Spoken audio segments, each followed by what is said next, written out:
ఓం నమో నారాయణాయ. వారాహి అమ్మకు నమస్కారం చేసుకుంటూ, అమ్మవారి దయ, ఆమె చల్లని చూపులు మనందరిపై ఉండాలి అని చెప్పి మనస్ఫూర్తిగా కోరుకుంటూ ఈ రోజుటి వీడియో స్టార్ట్ చేస్తున్నాను ఫ్రెండ్స్. ఇక ఈరోజు వీడియోలో మనం చూడబోయేది ఏంటి అంటే అమ్మవారి వాగ్దానం. అమ్మవారి వాగ్దానంగా ఈరోజు మనకు అమ్మవారు అందించేటువంటి సందేశాన్ని విందాం. బిడ్డా, అసలు నీకే తెలియకుండా నువ్వు నిద్రించే సమయంలో నీ చుట్టూ కొన్ని శక్తులు తిరుగుతూ ఉన్నాయమ్మా. అవేంటో తెలుసుకోవాలంటే ఇప్పుడే, ఈ క్షణమే నీ అమ్మ చెప్పే వాగ్దానం విను. అస్సలు వదులుకోవద్దు. అస్సలు నిర్లక్ష్యం చేయకు తల్లి. నిర్లక్ష్యం చేస్తే తర్వాత నువ్వే బాధపడాల్సి ఉంటుంది. ఇప్పుడే ఇది విను అని చెప్పి వారాహి అమ్మ మన కోసం ఒక మంచి సందేశాన్ని తీసుకొచ్చారండి.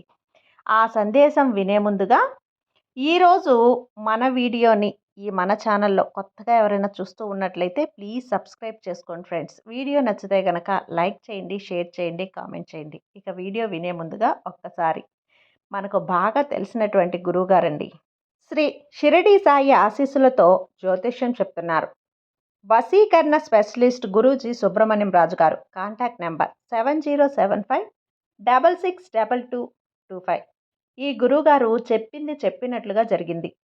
భార్యాభర్తల మధ్య ఎలాంటి గొడవలున్నా, విదేశీ ప్రయాణం ఆలస్యం అవుతూ ఉన్నా, ప్రేమ విషయం, పెళ్లి, సంతానం లేకపోవటం, కోర్టు సమస్యలు, గృహము మరియు కుటుంబ సమస్యలు, ధనం నిలకడగా లేకపోవటం, నమ్మిన వ్యక్తి మోసం చేయటం, స్త్రీలకు పురుషులకు సంబంధించిన గుప్త సమస్యలు ఎలాంటివైనా సరే రోజుల్లో పరిష్కారం చేస్తారండి. మీరు ఎంతోమంది దగ్గర జ్యోతిష్యం మరియు పరిష్కారాలు చేయించుకొని నిరాశ చెంది ఉన్నారా?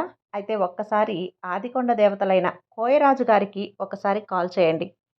కోయ గురూజీ గారు కొండదేవత పూజారి సుబ్రహ్మణ్యం రాజు గారు. Contact number 7075662225. మా జీవితంలో కూడా ఎన్నో మార్పులు జరిగాయి కాబట్టి నమ్మకంగా చెప్తున్నాను. ఇక వీడియోలోకి వచ్చేస్తే, తల్లి, అసలు ఆ శక్తి మన చుట్టూ ఎందుకు తిరుగుతుందో, మనం నిద్రపోయాక మనకు ఏం తెలియదు. మన చుట్టూ ఉన్న మన ఆ అమ్మే ఇవన్నీ కూడా చూస్తూ ఉంటుంది. కాబట్టి మరి ఆ శక్తి ఎవరు? ఆ శక్తి చెడు శక్తా లేదా మంచి శక్తా? మనకి మంచి చేస్తుందా లేదా చెడు చేస్తుందా? ఎవరైనా మన మీద చెడు ప్రయోగం చేయబోతున్నారా? ఈ విషయాలన్నీ కూడా ఇప్పుడు ఈ వీడియోలో నా వాగ్దానం ద్వారా నీకు వినిపించబోతున్నాను. కాబట్టి ఇక ఏమాత్రం నిర్లక్ష్యం చేయకుండా ఈ సందేశాన్ని అయితే నువ్వు విని తెలుసుకొని జాగ్రత్త పడు. తల్లి, నీ ఇంటి చుట్టూ ఒక శక్తి తిరుగుతున్న విషయం నువ్వు గమనిస్తున్నావా? లేదు అంటే గనక ఇది నువ్వు పూర్తిగా విని తెలుసుకోవాల్సిందే. అసలు ఒక్క నిమిషం కూడా నువ్వు, ఒక్క సెకండ్ కూడా ఆలస్యం చేయకుండా ఈ విషయాన్ని నువ్వు విని తీరాలమ్మా. లేదు అంటే నువ్వు చాలా నష్టపోతావు. వారాహి అమ్మ నీ కోసం తెచ్చిన ఈ వాగ్దానాన్ని ఆఖరి వరకు వింటేనే కదా నీ జీవితం మంచిగా ఉంటుంది. అలా కాకుండా నిర్లక్ష్యం చేసి తేలికగా తీసుకుంటున్నావంటే ఆ తర్వాత నేనేం చేయలేను. నువ్వు బాధపడుతున్న సమయంలో నీ ఇంటి చుట్టూ ఒక శక్తి తిరుగుతుంది. ఆ శక్తి నీకు చెడు శక్తా లేదా మంచి శక్తా అన్న విషయాన్ని ఈరోజు నీకు స్పష్టంగా చెప్పడానికే నీ ముందుకొచ్చాను. ఆ విషయం ఏంటి అనేది కూడా పూర్తిగా చెప్తాను. ఒంటరిగా మాత్రమే విను. ఇది నీ జీవితం బాగుపడడానికి ఒక చక్కటి వార్తమ్మా. నీ జీవితాన్ని నువ్వు మార్చుకోవాలి. ఎందుకంటే నీ జీవితం నీకు మాత్రమే కదా ముఖ్యం. ఎవ్వరు కూడా నిన్ను పట్టించుకోలేదని తెలుసుకో. నీ జీవితం నీకు చాలా ముఖ్యమైంది. ఇంత గొప్ప జీవితాన్ని నువ్వు వదిలి ఎక్కడికి వెళ్ళాల్సిన అవసరం లేదు. ఇక ఆ జీవితాన్ని ఒక శక్తి నీకు నాశనం చేయబోతుందా లేదా మంచి చేయబోతుందా అనేది నువ్వు ఖచ్చితంగా తెలుసుకొనే తీరాలి. నువ్వు నా బిడ్డవి. నువ్వు ఈ వారాహి అమ్మ బిడ్డవి. ఈ వారాహి అమ్మ భక్తురాలివి. ఈ అమ్మను నమ్మిన నీకు ఎన్నటికీ కూడా అన్యాయం చేయను. నీకు చిన్న మోసం జరిగినా, చిన్న ఆపదొచ్చినా ఈ తల్లి నీకెప్పుడూ కాసుకునే ఉంటుంది. నీకు చాలా మంచి మనసుంది. నీ గురించిన విషయాలన్నీ కూడా ఈ అమ్మకి బాగా తెలుసమ్మా. వాటిలో కొన్ని చెబుతాను, జాగ్రత్తగా విను. మనసు పెట్టి విను. ఏదైనా సరే నువ్వు ఒక మంచి పని అనుకున్నావు అంటే అది సాధించే వరకు కూడా అస్సలు నిద్రపోవు. ఏ పని మీద కూడా దృష్టి పెట్టవు. కేవలం ఆ పని చేసి ఖచ్చితంగా నువ్వు విజయాన్ని సాధిస్తావు. నేను పూర్తి చేయగలను అని అనుకుంటేనే నువ్వు ఆ పనిని మొదలు పెడతావమ్మా. ఇక ఆ పని పూర్తయ్యే వరకు నీకెంత ముఖ్యమైన పనులు వచ్చినా సరే వాటి మీద అస్సలు నీ ఆలోచన కూడా పోనివ్వవు. ఆ పని పూర్తి చేయాలి. ఎన్ని కష్టాలొచ్చినా సరే, వాటి మీద అస్సలు నీ ఆలోచన కూడా పోనివ్వవు. ఆ పనిని ఎంత ప్రమాదమున్నా సరే, అవన్నీ కూడా ఎదుర్కొని తప్పించుకొని నువ్వు దాన్ని పూర్తి చేస్తావు. అందులో నీకు సహాయంగా ఉన్న వాళ్ళని ఎవరినైనా సరే వాళ్ళకి కొంచెం మేలు కలిగేలా, వాళ్ళకి కూడా కొంచెం ఆదాయం పొందేలా వాళ్ళకి కూడా సహాయం అందిస్తావు. అలా కల్పించుకోవటంలోనే నువ్వు సంతోషాన్ని వెతుక్కుంటున్నావు బిడ్డ. నువ్వు లాభపడటమే కాదు, నీ నుంచి నలుగురు లాభం పొందుతున్నారు. నీ వల్ల నలుగురు సంతోషంగా ఉంటున్నారు అంటే అందరికీ సహాయం చేస్తావు. అంత మంచి మనసు తల్లి నీది. 4 మెతుకులు నలుగురు తినే విధంగా నువ్వు అందరికీ సహాయం చేస్తావు. అండగా నిలబడతావు. నీకు చాలామంది మంచి మనసుందమ్మా నీకు. ఒకరు బాధపడుతుంటే చూడలేవు. నలుగురితో ప్రేమగా మాట్లాడతావు. ఎవరితో ఎలా ఉన్నా సరే అందరితో చనువుగా మాట్లాడతావు. అందరి కష్టాల్ని కూడా నువ్వు అర్థం చేసుకుంటావు. తెలుసుకుంటావు. వాళ్ళకి ఏదైనా సహాయం పడితే అదల్లా కూడా నువ్వు అందిస్తావు. ఎక్కడైనా సరే ప్రతి ఒక్కరిని కూడా నీ కుటుంబ సభ్యుల్లో ఒక మనుషులుగాని ఆదరిస్తావు. అలానే మాట్లాడతావు కూడా. నీకు తోచినంత సాయం, మాట సాయం, చేతులతో కానీ మా ధన సహాయం కానీ ఏదో ఒకటి చేస్తావు. నీ చుట్టుపక్కల ఉన్న వాళ్ళకే కాదు, అలానే నువ్వు పని చేస్తున్న దగ్గర కానీ, నువ్వు వెళ్తున్న ప్రదేశంలో ఎక్కడైనా సరే నలుగురికి సాయం చేసే గొప్ప మనసు నీది. ఇలా నువ్వు చేసే సాయమే నీకు ఏదో ఒక రోజు గొప్ప మంచి ఫలితాన్ని తెచ్చిపెడుతుంది. ఇక నువ్వు బాధపడకు బిడ్డ. అస్సలు వెనకడుగు వెయ్యకు. ఇలా వెనకడుగు వేయటం వల్ల నీకేం వస్తుంది చెప్పు? నీ అమ్మని నీకు తోడుగా ఉన్నాను కదా! ఇలానే నువ్వు మంచి పనులు చేస్తూ, ఇంకో నలుగురికి మంచి చేస్తూ ఇంకా ఇంకా ముందుకు వెళ్ళాలి. అప్పుడే కదా నీ జీవితం అనేది సంతోషంగా, ఆనందంగా ఉంటుంది. ఇక ఏమాత్రం భయపడకుండా ఆనందంగా ముందుకు వెళ్ళు. నీ వారాహి అమ్మ ఎప్పుడూ కూడా నీతోనే ఉంటాను. నీకు కొండంత అండగా ఎప్పుడూ ఈ వారాహి అమ్మ ఉంటుంది. నీకు శత్రు భయం లేకుండా ధైర్యాన్ని అందిస్తాను. నీకు ఎందుకు అస్సలు భయం చెప్పు? ఆనందంగా, సంతోషంగా ఉండు. నలుగురికి సహాయం అందిస్తూ ఉండు. నువ్వు కూడా ఆ సహాయంలోనే ఆనందాన్ని పొందుతావు కదా! ఇంత మంచి పని చేస్తున్న నిన్ను ఇష్టపడిన వాళ్ళు ఎవరుంటారు చెప్పు? అసలు నువ్వంటే కొందరికి ధైర్యం, బలం. నువ్వే వాళ్ళకి అండాదండ. అన్నీ కూడా నువ్వే బంధువు. నువ్వే వాళ్ళకి ఒక కుటుంబ సభ్యుడు కూడా. అసలు నువ్వే వాళ్ళకి రక్షణ కవచంలా ఉంటున్నావు. అదే వాళ్ళు అనుకుంటున్నారమ్మా. ఇకపై నీ నమ్మకాన్ని పెంచుకుంటున్నావు. అందరిపై ఇష్టంగా ఉంటావు. అందరితో కూడా ప్రేమగా మాట్లాడతావు. ఒక్క మనుషులతోనే కాదు, మాట్లాడలేని మూగజీవులతో కూడా నువ్వు చాలా ప్రేమగా మాట్లాడతావు. వాళ్ళకి ఆకలేసినప్పుడు కూడా ఎంత దూరం పెట్టినా సరే మూగజీవులను కూడా నువ్వు ఆదరిస్తూనే ఉన్నావు. నీ అమ్మ చెప్పిన మార్గంలో నువ్వు అన్నీ కూడా తూచా తప్పకుండా పాటిస్తూ ఉన్నావే. ఇలాంటి నీకు ఒక శక్తి అనేది నిద్రపోయేటప్పుడు నీ చుట్టూ తిరుగుతుంది. భయపడకు తల్లి. అదేంటి, అసలు ఎందుకు నీ చుట్టూ తిరుగుతుందో చెప్తాను. ఇక నువ్వు చేసే వ్యాపారంలో కానీ, ఉద్యోగంలో కానీ తోటి వారందరికీ కూడా నువ్వు ఎంతో సాయంగా ఉంటావు. వాళ్ళ నుంచి నువ్వు సాయం పొందడమే కాదు, నీకు చేతనంతనైన సహాయం కూడా చేస్తావు. వాళ్ళు చెప్పే మాటలన్నీ కూడా అనుసరిస్తావు. వాళ్ళని గౌరవిస్తావు. వాళ్ళు చెప్పే చిన్న, పెద్ద ఏ విషయమైనా సరే దాన్ని గొప్పగా తీసుకొని ఆలోచించి నీకు తోచినంత సాయం చేస్తావు. అలానే ఒక సలహాని కూడా ఇస్తావు. అందరూ నిన్ను ఇష్టపడతారమ్మా.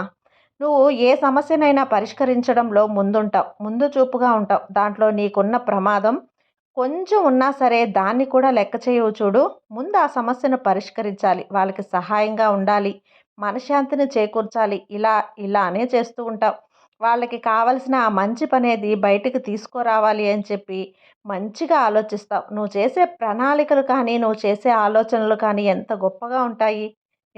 నిన్ను ఉన్నత స్థానంలో నిలబెడుతున్నాయి ఇవేనమ్మా. ఇవన్నీ కూడా నువ్వు నన్ను తలుచుకొని, అమ్మా నాకు అండగా ఉంటారు కదా, నేను నీపై పూర్తి నమ్మకాన్ని ఉంచాను. ఎప్పుడూ కూడా నువ్వు నాకు తోడుగా ఉంటావు కదా, ఏ పని చేసినా కూడా ఆనందం వచ్చినా, బాధ వచ్చినా, కష్టం వచ్చినా సరే అన్నీ నేను నీతో పంచుకుంటూ సంతోషంగా ఉంటాను. నువ్వు చేయగలిగిన పని అయితే నువ్వే చేస్తావు కదా. నాపై పూర్తి నమ్మకాన్ని ఉంచి నీ భారమంతా నాపై వేయమ్మా. అన్నీ నేను చూసుకుంటాను. నేనే మొదలు పెడతాను. ఇక అమ్మ నాతోనే ఉన్నారు, నా వెనకాలే ఉంది, నా చెంతే పనిచేస్తుంది అని పూర్తి విశ్వాసంతో, నమ్మకంతో ఆ పనిని మొదలుపెట్టు. ఇక అందులో విజయం పొందుతావు. ఇక అలానే వారాహి అమ్మ నీపై పూర్తి నమ్మకం, విజయాన్ని కలిగించేలా చేస్తుంది. విజయాలే కాదు బిడ్డ, ఇంతకుముందు వెనుతిరిగి చూసుకో. నువ్వు ఎలాంటి బాధల్ని, కష్టాల్ని దాటి వచ్చావో వాటన్నిటిలో కూడా నీ వారాహి అమ్మ ఉండబట్టే నువ్వు ఇప్పటిదాకా ఇన్ని దాటగలిగావు. కానీ ఆ రోజుల్లో నువ్వు వారాహి అమ్మని నిందించావు. నా చుట్టూ ఎవరున్నారు? నాతోనే ఉన్నావా అసలు నువ్వు? నేనెంత కష్టపడుతుంటే నా వెంట ఏమైనా వస్తున్నావా? నాకు ఒక్క సలహా అయినా ఇస్తున్నావా? నీ వాగ్దానం నాకు అందిస్తున్నావా? నా కష్టం నేను పడుతూనే ఉన్నాను. నా వెంట ఎవ్వరూ లేరే అని చెప్పి ఎంతో బాధపడ్డావు ఆ రోజుల్లో. నీ వెంట లేకపోతే నువ్వు ఇప్పటి వరకు వచ్చేదానివా చెప్పు? ఈ వారాహి అమ్మ మీద నమ్మకం ఉంచున్నావు కాబట్టే నా బిడ్డ అనుకునే కదా నీకు స్వతంత్రంగా సాయం చేయడానికొచ్చాను. ఇప్పుడు కూడా నీ చుట్టూ తిరిగే ఆ శక్తి ఎవరో తెలుసా? నీ చుట్టూ ఉండి నువ్వు పడుకున్న తర్వాత నీ గుండె గుప్పెట్లో పెట్టుకొని పడుకుంటున్నావు. భయపడుతున్నావు, ఆందోళన పడుతున్నావు. ఒక చిన్న శబ్దం చేస్తే చాలు అసలు గజగజ వణికిపోతున్నావు. అలా ఎందుకు తల్లి? ఆ శక్తి నా ఇంటి చుట్టూ ఎందుకు తిరుగుతుంది? నేను నిద్రించిన తర్వాత ఆ శబ్దాలేంటి అనే ఒక భయంకరమైన ఆలోచన అనేది నీ మనసులో ఉంది. అది మంచి శక్తా? నాకు మంచి చేస్తుందా? చెడు చేయడానికొచ్చిందా అని. ఈ సందేహం నీకు నిద్ర పట్టనీయకుండా చేస్తుంది కదా! ఈ విషయాన్ని ఎవరితోనైనా చెప్పుకుంటే వాళ్ళేం చెప్తారో ఏమో! కొంచెం గిలిగా అంటే చెడు విధంగా చెప్తారేమో, దాన్ని నేను ఎదుర్కోవటం ఎలా అనే ఆలోచన కూడా నీకుంది కదా! నీ మనసులో తిరుగుతుంది. భయపడకు. నీ ఇంటి చుట్టూ తిరిగే శక్తి ఈ వారాహి అమ్మ. ఈ శక్తి, ఈ అమ్మ శక్తే నీ ఇంటి చుట్టూ తిరిగేది. నీవు ఎన్ని ప్రమాదాల నుంచి బయటపడ్డావో గుర్తు తెచ్చుకో. ఈ వారాహి అమ్మని నేను నీ ఇంటి చుట్టూ ఉన్నాను. నీ ఇంట్లోనే నీ పక్కనే ఉన్నాను. కాబట్టే ఎన్నో ప్రమాదాల నుంచి నిన్ను రక్షించాను అని ఆలోచించు. గతంలో జరిగిన ఎన్నో పొరపాట్లు అలాగే ఆపదలు నీకు ఎంతో రక్షణ కల్పించాను.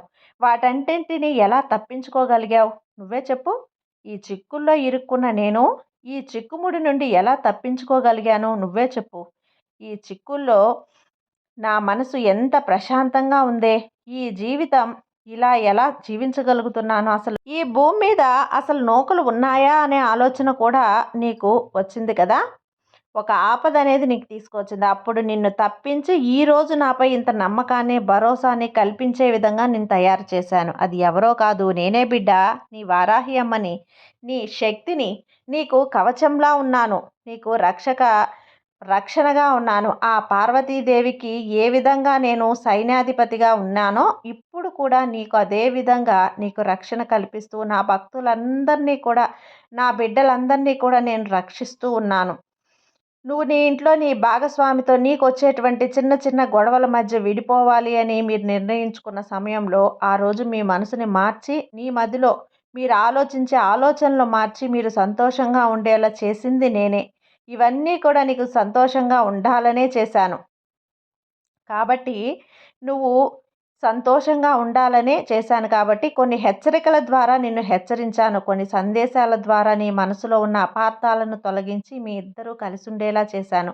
అలాగే నీ జీవితంలో నీ చుట్టూ ఏం జరగబోతుందో కూడా కొన్ని సందేశాల ద్వారా నీకు తెలియజేస్తాను. ఇవన్నీ కూడా చేస్తున్నావు అనుకుంటున్నారు కదా! నీ చుట్టూ తిరుగుతున్న ఈ వారాహి అమ్మ శక్తి నీకు మంచే జరుగుతుందమ్మా. భయపడకు. నీ చుట్టూ ఈ వారాహి అమ్మ శక్తి, అమ్మ రూపం నువ్వు భయపడాల్సిన అవసరమే లేదు. ఆనందంగా ఉండు. ఏదైనా శబ్దం వినిపించినా నువ్వు అస్సలు కంగారు పడకు. ఎందుకో చెప్పు? కంగారు ఎందుకు చెప్పు తల్లి? నీ అమ్మ నీకుంది కదా! ఒక శక్తిలా నేను తిరుగుతున్నాను కాబట్టి ఒక రక్షక వలయంలో నువ్వున్నావు. ఈ అమ్మ రక్షక వలయంలో నువ్వున్నావు. ఇక నీకు ఎలాంటి దిగులు లేదు. అనవసరంగా భయపడకు. అస్సలు నన్ను దాటి నీ వద్దకు ఏదీ రాలేదు. ఏదైనా సరే నేను రావాలి అంటే నన్ను దాటి, నన్ను తాకి నీ ముందుకు రావాలి. అలా నేను రానివ్వను కదా! అస్సలు భయపడకమ్మా. దిగులు పడకు. సంతోషంగా ఉండు. నీ జీవితం ఎప్పుడూ కూడా ఈ వారాహి అమ్మ సంతోషంగా ఉండేలా చూసుకుంటుంది. కాబట్టి ఆలోచన లేకుండా ప్రశాంతంగా నిద్రపో. ఈ వారాహి అమ్మ నీకెప్పుడూ తోడుగా ఉంటుంది కదా! సర్వే జనా సుఖినో భవంతు. జై వారాహి మాత.